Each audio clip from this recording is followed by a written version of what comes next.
America is a country of immigrants who seem to delight in hating newer immigrants. Lately, the Muslim kind. But your neighbors to the north have been a bit more welcoming, as Hasan Minhaj reports on the first of a two-part series. Canada. From their awful beer to their god-awful Canadian tuxedos, they've got a lot to apologize for. But now, they've got a new reason to say sorry, and it's coming to destroy America. I'm talking about Syrian refugees. Thousands of Syrian refugees entering Canada will sneak across the U.S. border. Some of them will be ISIS supporters. There's very, very little that we can do to prevent the problem of refugees permeating our border and coming in. It's very, very scary. Very, very, very scary. Canada's super progressive Prime Minister Justin Trudeau has already allowed more than 25,000 of these potential terrorists into Canada. And they're going to transform Canada from this to this. Winter is coming, and it's up to me to stop it. Luckily, I had allies across the border.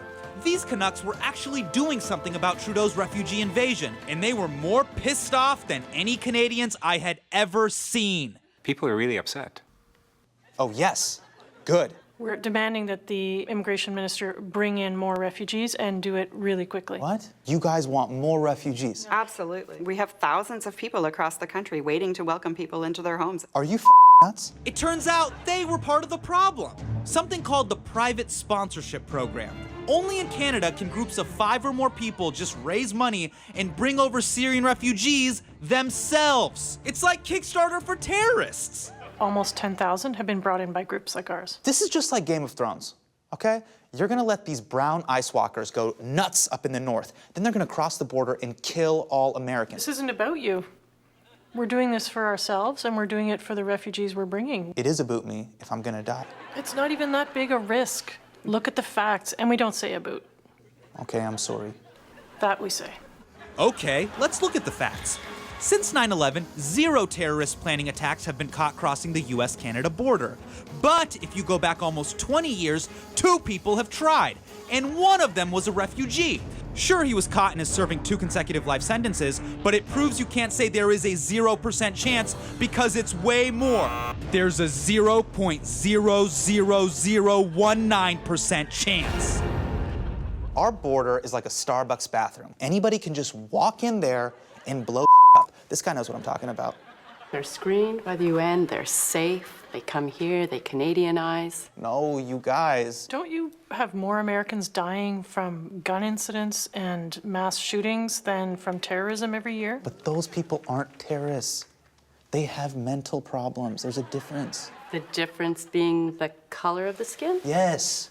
White people have mental illnesses. Brown people are biologically designed to kill you guys. Have you met a recent arrived refugee? Why would I go meet someone who's gonna kill me?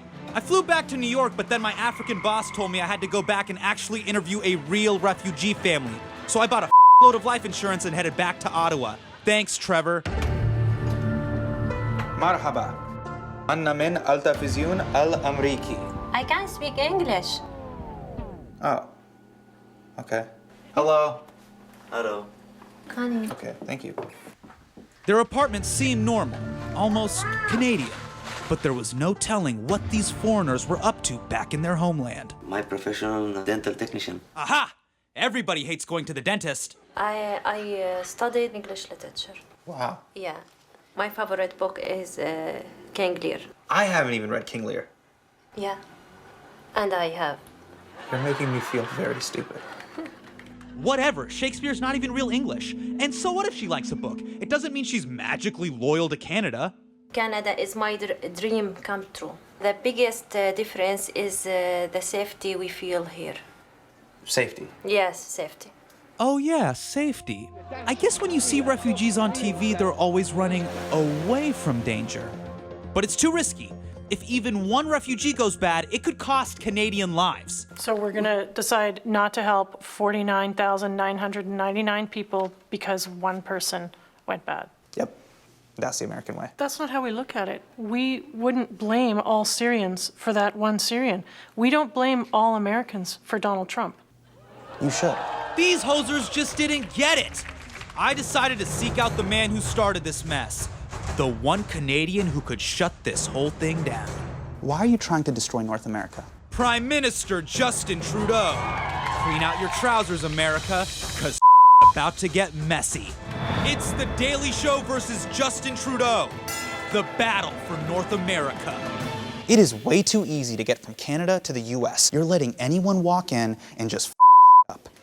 North America was built with people fleeing persecution, conflicts, wars, trying to build a better life for themselves and their families. It's too open, it's too free. Mr. JT, I went to Customs and they were like, what are you here to do? And I'm like, I am here to roast Prime Minister Justin Trudeau. And do you know what the guy said? Have a nice day. Yeah. What if I came here to literally roast you? You might find that a little more difficult than you think. Are you gonna kick my ass right now? Are you gonna literally roast me? No. Then we're fine.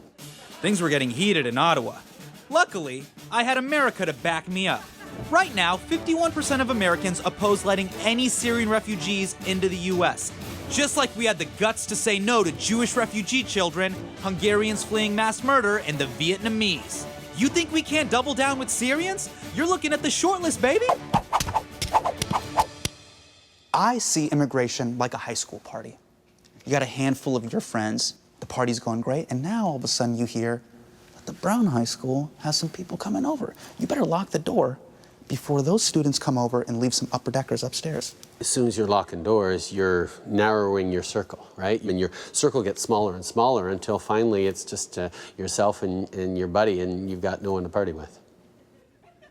I don't think you know what an upper decker is. It's when someone goes number 2. Yeah. Yeah. Yeah, on the thing. Yeah.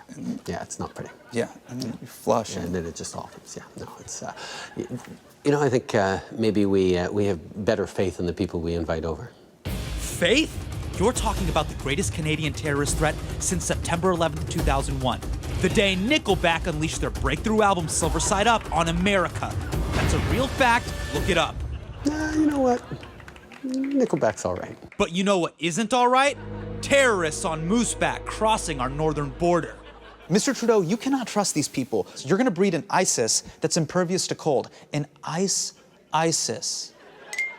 If you agree right here, right now, on camera, to not let in any more Syrian refugees, I will give you this.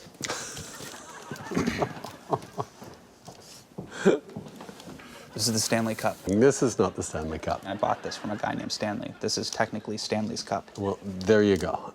But we're gonna earn this fair and square next year. So you're telling me you're still gonna accept Syrian refugees? We're gonna do it because it's the right thing to do, but if you want to give me this nice tinfoil thing, I'll keep it too. No, I mean, I'm gonna keep Stanley's Cup. If No, that's okay. Jesus, I thought Canadians are supposed to be pushovers. It was time to stop pulling punches and ask the real questions. Mr. Prime Minister, we're sitting here in the wake of so many terror attacks. How can you be sure, letting in all of these refugees, that even if 0.01% become radicalized, you could be living with 25 different Paris attacks, 25 different Belgium attacks? How can you go to sleep at night knowing that that risk is imminent? We live in a world where there are always risks, and the question is, how much do you want to live in fear of those risks? The best counter to the kind of radicalization and marginalization that we've seen in other parts of the world is to create an inclusive society where everyone, including and especially Muslim Canadians, have every opportunity to succeed just like anybody else. Okay, fair point.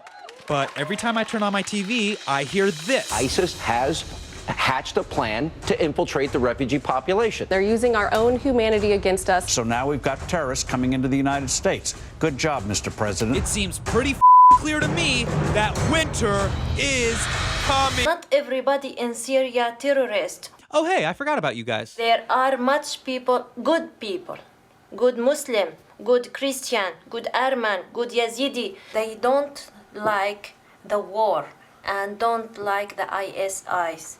I don't know. All right, I'm willing to admit that some refugees aren't terrorists, but still, they're just so foreign. One of the great things about Canadian culture is we figured out that it's done by addition. So, you take flavors and perspectives and, experience of the world, and you create something better than the sum of its parts with it. Wait a minute. Flavors? Ingredients? He's talking about a melting pot. That's our thing. Are we really gonna let the fear of some assholes trying to kill us mean that Canada steals our brand? America has always been the land of opportunity. And yes, we've also kind of always been afraid of refugees too. But we're at our best when we're staring terror straight in the face and saying, kiss our red, white, black, brown, beige, and blue asses. Fear. Or as one American philosopher put it, if we were to strive to reach absolute safety, we would not have freedom. Thanks, Sarah Palin, and thanks, Canada, for reminding us that America has always been #1, except when we're not. Thank you, Hasan. We'll be right back.